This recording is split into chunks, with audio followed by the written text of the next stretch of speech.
Heavy rain here, so on Sunday afternoon I found Grasshopper eating my passion fruit leaf. As I looked, it was pretty and all, even though it can be a service pass, but yeah, it's cute and relaxing to watch.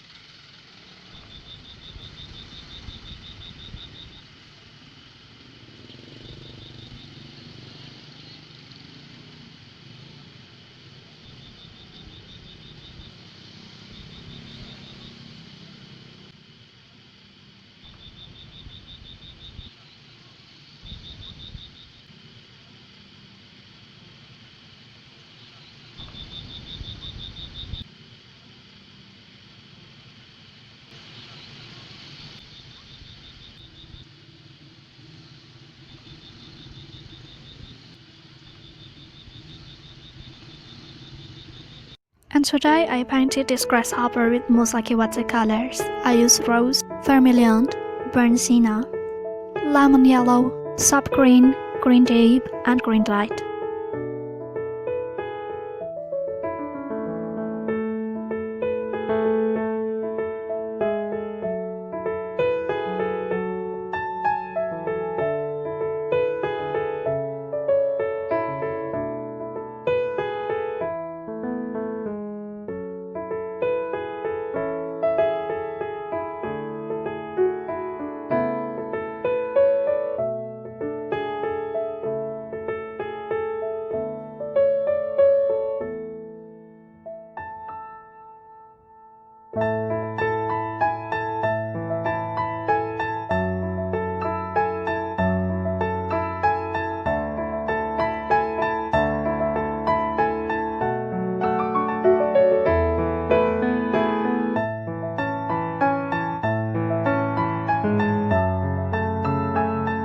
And for aligning, I use Fabercastle watercolor pencil number 476 and 473.